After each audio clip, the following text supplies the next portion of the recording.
آپ اس پہ تختہ سیاہ کو ہم بلیک بورڈ کہتے ہیں، بچوں کو آپ بتائیے گا اردو میں کہ تختہ سیاہ یہ طریقہ ہے کہ ایک بڑھیا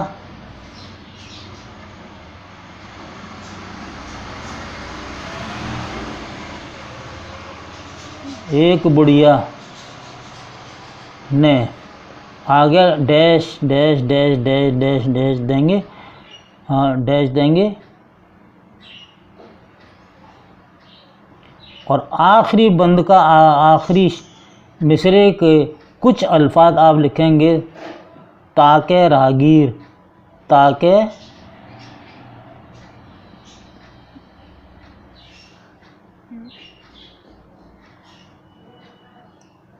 راہگیر یہ لکھیں گے۔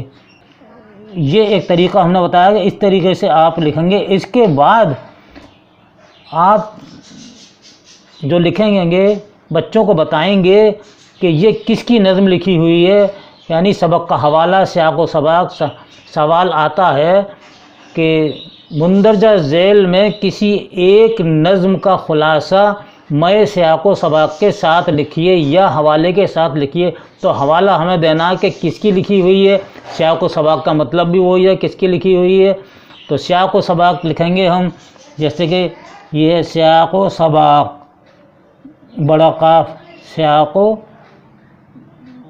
سباق،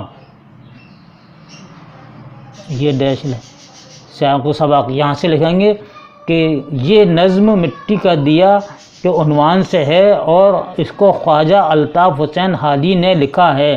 خواجہ الطاف حسین حالی نے جدید اردو شاعری کی بنیاد ڈالی۔ انہوں نے بہت سی نظمیں لکھی، ایک آدھ نظم کا نام لکھیے گا، جیسے نشاط امید اور برکھا روت ان کی بہت مشہور نظمیں ہیں۔ یہ سیاق و سباق ہو جائے گا۔ اس کے بعد اب آپ لکھیں گے آگے کہ تشریح، یہ آ گیا تشریح،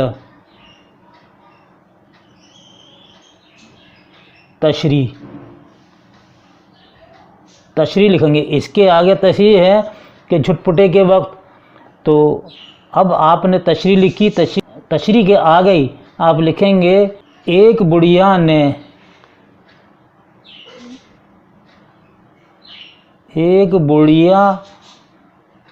نے شام کے وقت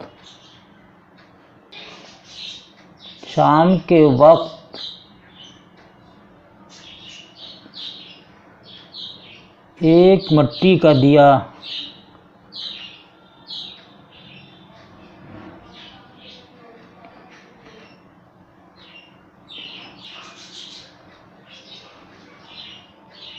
روشن کر کے راستے میں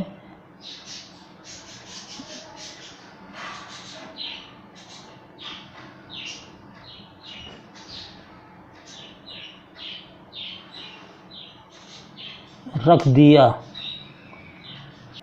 تاکہ کوئی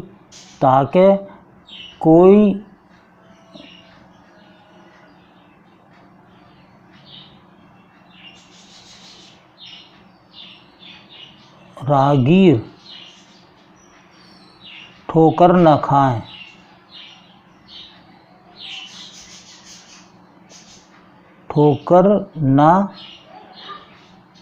کھائیں، یہ طریقہ ہے۔ اس طریقے سے آپ کہنا ہے یہ سیاق و سباق کے بعد جب آپ لکھیں گے تو یہ اس کا یہاں سے تشریح یعنی مطلب ہو گیا۔ اسی طریقے سے آپ بچوں کو بتائیں گے بلیک بورڈ پر لکھ کر اور سمجھائیں گے، اور ایک بار، دو بار، تین بار، بار بار اس بات کو کہنے میں آپ کو سمجھانا ہے تاکہ بچوں کی سمجھ میں آ جائے۔ انشاءاللہ بچے آپ کے بڑے ہوشیار ہو جائیں گے اور آپ کو بھی پڑھانے کا تھوڑا طریقہ آ جائے گا۔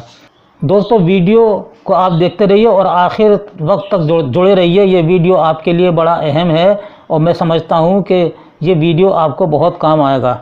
لیجیے اب ہم آپ کو نذیر ابرآبادی کی نظم برسات کی بہاریں کا خلاصہ بتاتے ہیں کہ کس طرح سے آپ پڑھائیں گے۔ ہم ایک پڑھانے کا طریقہ جو ہمیں اب تک معلوم ہے اور شاید آپ کو پسند آئے، اور یہی طریقہ انشاءاللہ آپ کو زیادہ کامیاب رہے گا۔ آئیے ہم اب شروع کرتے ہیں۔ برسات کی بہاریں۔ دوستو یہ ہے نذیر اکبر آبادی کی مشہور نظم برسات کی بہاریں۔ سبزوں کی لہلہاہٹ ڈیش ڈیش ڈیش، اور یہ آخری مصرعے کے یہ الفاظ ہیں برسات کی بہاریں۔ تو یہ تشریح ہے، یعنی تشریح سے پہلے آپ سیاق و سباق لکھیں گے کہ یہ نذیر اکبر آبادی کی مشہور نظم ہے، اور انہوں نے بہت سی نظمیں لکھی ہیں۔ ہر موضوع پہ نذیر اکبر آبادی نے قلم اٹھایا ہے۔ برسات کی بہاریں، میلے ٹھیلے، عید بقرعید، آدمی نامہ ان کی بڑی مشہور نظم ہے۔ ایک بند میں آپ کو سنا دیتا ہوں کہ دنیا میں بادشاہ ہے سو ہے وہ بھی آدمی، اور مفلس و گدا ہے سو ہے وہ بھی آدمی، زردار بے نوا ہے سو ہے وہ بھی آدمی، نعمت جو کھا رہا ہے سو ہے وہ بھی آدمی، اور ٹکڑے جو مانگتا ہے سو ہے وہ بھی آدمی۔ تو ایسی نظمیں لکھی ہیں انہوں نے جو دل کو گہرائیوں تک اتر جاتی ہے۔ تو آگے اب یہ ہے، آپ برسات کی بہاریں ہیں، اس کو آپ پڑھائیے گا کہ نذیر مناظر فطرت کے شاعر ہیں۔ اس پوری نظم میں انہوں نے برسات کے موسم کا ایسا نقشہ کھینچا ہے کہ پورا منظر آنکھوں کے سامنے آ جاتا ہے۔ یہ سیاق و سباق ہے، یعنی سبق کا حوالہ ہے، اس کے ساتھ آپ جوڑیں گے۔ اب آئیے، اس کا مطلب ہے کہ برسات کے موسم نے سبزہ زار اور کھیتوں کو ہرا بھرا کر دیا ہے، اور وہ مستی میں لہلہا رہے ہیں۔ کہیں کہیں کالے بادل چھائے ہوئے ہیں، بادل کی گھٹائیں کہیں سرخ ہیں اور کہیں سفید ہیں۔ الہی، اس برسات نے چھوٹے بڑے، امیر و غریب سب کو یکساں بھگویا ہے، یعنی قدرت سب کو ایک نظر سے دیکھتی ہے۔ اگلا بند ہے، اسی طریقے سے لکھیں گے کہ کتنے تو بھنگ پی پی کے ڈیش ڈیش ڈیش۔ آخر کا یہ بند کا کچھ الفاظ برسات کی بہاریں، اور اس کا یہ تشریح ہے، اس کے یہ مطلب ہے۔ دوستو یہ مطلب بتا رہے ہیں، ہر بند کا ایک ایک مطلب بتا رہے ہیں، اور مطلب کے بعد میں بھی ہم اس نظم کا خلاصہ بھی آپ کو بتائیں گے۔ تو اس کا مطلب ہے کہ بہت سے لوگ بارش میں بھیگ کر برسات کا مزہ لے رہے ہیں۔ کتنی لڑکیاں ہیں جو اپنی دوستوں کے گلوں میں باہیں ڈالے جھولا جھول رہی ہیں۔ جو لوگ اپنے محبوب سے دور ہیں، ان کو یہ موسم تکلیف دے رہا ہے، کیونکہ برسات کا موسم دل میں امنگیں پیدا کرتا ہے، اور یہ لوگ جب لوگوں کو جھولا ڈال کر جھولتے ہوئے دیکھتے ہیں تو ان کو اپنی جدائی اور تنہائی پر رونا آتا ہے۔ اگلا بند ہے، کوئی پکارتا ہے لو ڈیش ڈیش برسات کی بہاریں۔ اس بند میں قریب لوگوں کے کچے مکانوں کا تذکرہ ہے۔ جب بارش تیز ہوتی ہے تو کچے مکان ٹپکنے لگتے ہیں، اور جب چھت کی مٹی کو زیادہ نقصان پہنچ جاتا ہے اور دیواریں کمزور ہو جاتی ہیں تو مکان گر بھی جاتا ہے۔ پہلے چھت گرتی ہے، پھر بلیاں گرتی ہیں، اور آخر میں دیواریں بھی گر جاتی ہیں۔ یہ اس کا مطلب ہے۔ اب یہ تیسرا بند ہے، کوئی رات کو پکارے ڈیش ڈیش برسات کی بہاریں۔ بارش میں، یعنی کہ نذیر کہتے ہیں، یعنی شاعر کہتے ہیں کہ بارش میں جب کوئی بھیگتا ہوا آتا ہے تو وہ کیسا محسوس کرتا ہے۔ اس بند میں اس کا ذکر ہے۔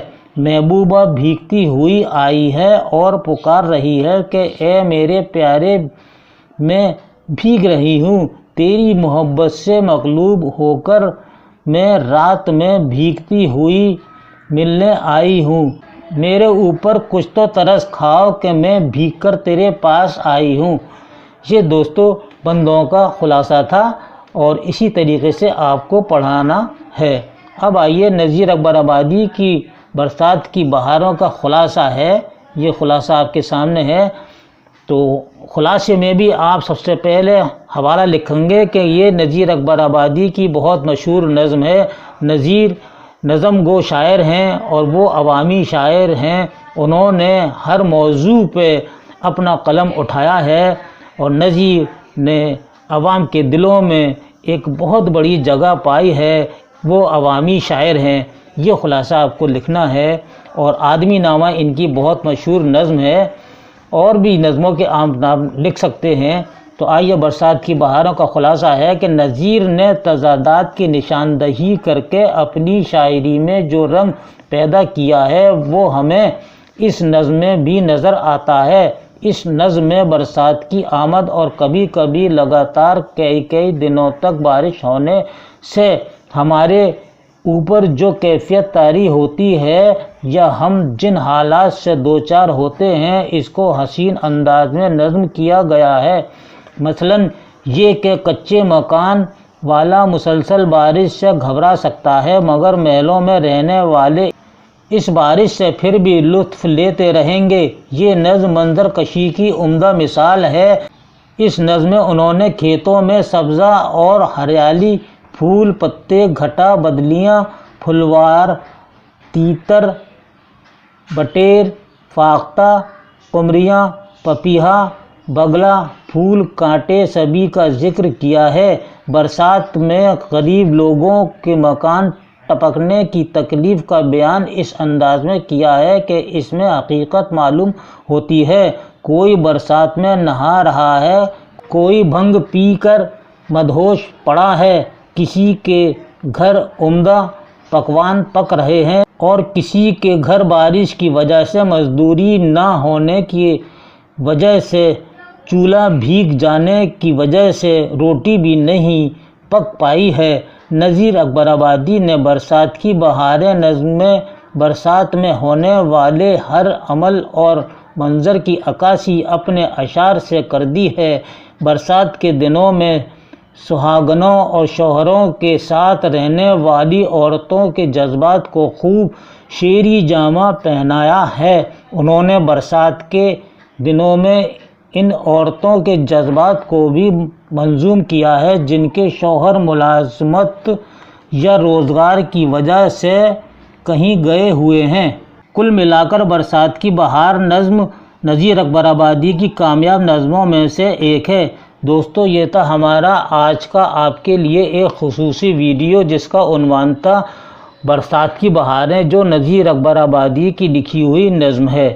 یہ آپ کو نظم کیسی لگی، اس کے بارے میں آپ اپنی قیمتی رائے کمنٹ باکس میں ضرور تحریر فرمائیں